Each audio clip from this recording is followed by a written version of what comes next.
YouTube पे video बना के डालता हूँ। ज़्यादातर जो होते हैं ना मेरे प्रैक्टिकल लाइफ से जुड़े होते हैं, मोटिवेशनल वीडियोस होते हैं। मेरा मेन उद्देश्य यूट्यूब वीडियो डालने का ये होता है कि मेरे सकारात्मक संदेश आप सबों तक पहुँचे, लोगों तक पहुँचे। बहुतों को पसंद भी आता है, बहुतों को नापसंद भी आता है, लेकिन मेरी पूरी कोशिश रहती है कि अपने अच्छे संदेशों को लोगों तक पहुँचाएँ। तो मैं हमेशा अपने वीडियो में एक छोटी सी कहानी जो आप लोग को भी मालूम होता है उसी को मैं उठाता हूँ, उसी के माध्यम से संप्रेषित करता हूँ अपने संदेशों को। तो एक समय की बात है, महात्मा बुद्ध का नाम आप लोग जानते होंगे। महात्मा बुद्ध एक बहुत बड़े संत थे। तो वो एक बार एक गांव में जा रहे थे। उस गांव में गए तो उस गांव के लोगों ने उनका बहुत ज़्यादा आदर स्वागत किया, पूजा पाठ किया, प्रणाम किया। फिर उन्होंने कहा कि मैं आज आपके यहाँ खाना खाऊंगा, कल मैं भिक्षा मांगने उस सेठ के यहाँ जाऊंगा। उस गांव का जो सेठ होता था उसके यहाँ जाऊंगा। तो वह उस सेठ के यहाँ अगले दिन पहुंचे, लेकिन जाने से पहले लोगों ने उनको निवेदन किया, हाथ जोड़ा, प्रभु मत जाइए, वह सेठ बहुत बदतमीज है, वो आपसे खुन्नस खाता है, वह आपको गाली देगा, आपको अपशब्द बोलेगा, आपको भला बुरा कहेगा। तो महात्मा बुद्ध ने मुस्कुराते हुए कहा, कोई बात नहीं, मैं फिर भी आज भिक्षा मांगने उसी सेठ के यहाँ जाऊंगा। ठीक है सर। अगले दिन महात्मा बुद्ध भिक्षा मांगने उस सेठ के यहाँ चले गए। भिक्षा उन्होंने कहा भिक्षाम देई।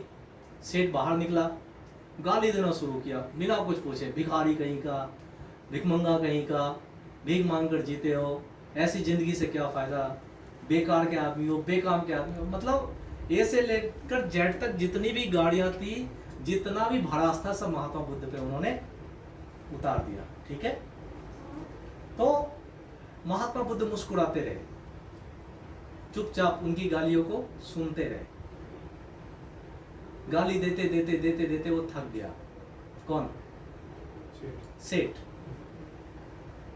थकने के बाद जब वो गाली को रोक रहा था, उससे भी कहा कि पता नहीं कितना बड़ा निर्लज्ज है तू, इतना गाली दे दिया महात्मा बुद्ध तुझे, तब भी तुझे शर्म नहीं आती है, बड़ा बेशरम है तू, इतनी गंदी गंदी भद्दी भद्दी गालियां दिया तुझे, तब भी तू क्या कर रहा है? मुस्कुरा रहा है। महात्मा बुद्ध फिर भी मुस्कुराते रहे। अब वो बेचारा गाली देते देते थक गया और चुप हो गया। महात्मा बुद्ध ने मुस्कुराते हुए कहा, सेठ जी अभी और कुछ बाकी है क्या गाली? तो बोला नहीं, तुम निर्लज्ज है। तो बोला अब मैं बोलूं? तो बोला हाँ। बोला सेठ जी ये रेशमी कुर्ता पहना हुआ है आपने, ये किसका है? उसने कहा मेरा है। तू तो भिखमंगा है, तू तो इतना महंगा खरीद ही नहीं सकता है। बोला हाँ ये आपका है। हाँ, आपने मुझे दान दे दिया और मैंने नहीं लिया, ये किसका हुआ? सेठ ने कहा ये तो मेरा हुआ। बोला आपने बहुत महंगी धोती पहनी हुई है और ये महंगी धोती आपने मुझे दान दिया, मैंने नहीं लिया, किसका हुआ? सेठ ने कहा मेरा हुआ। ये चश्मा आपने बहुत महंगा पहना है, सोने का वो लगाया हुआ है, ये आपने मुझे दिया, मैंने नहीं लिया, किसका हुआ? बोला मेरा हुआ। ये टोपी आपने पहले सेठ सब पहनते थे टोपी, ये टोपी आपने बड़ा सुंदर पहना, ये किसका? आपने दिया मुझे, मैंने नहीं लिया, किसका? तो मेरा। जूते भी चमचमाते हुए महंगे पहने हुए आपने, ये भी आपने मुझे दान में दिया, मैंने नहीं लिया, किसका? तो मेरा। आपने ये धन संपत्ति मकान सब मुझे दान दे दिया, मैंने नहीं लिया, किसका? बोला मेरा। आपने जितनी भी गालियां मुझे दी, मैंने एक भी नहीं लिया, किसका? किसका? इसने जितनी भी गालियां दिया तुम नहीं लेती, किसका? किसका होता?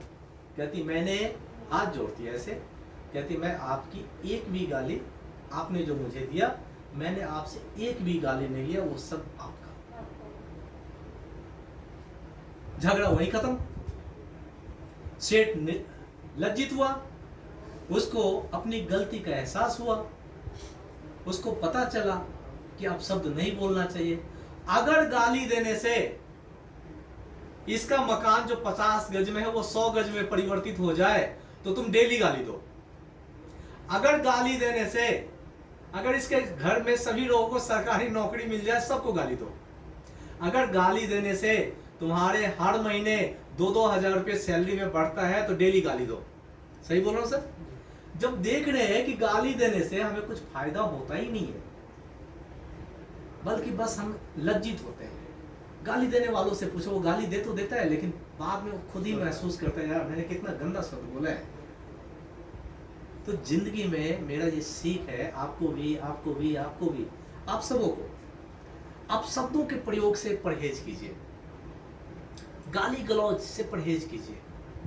ये आपको कोई आत्मिक खुशी नहीं देती है, इससे कोई शांति नहीं मिलता है, ये आपको और बर्बाद करता है, आपका खून जलाता है, आपके मन में दुश्मनी का भावना पैदा करता है और आपको कहीं का नहीं छोड़ता है, न परिवार में, न समाज में, न रिश्तेदारों में।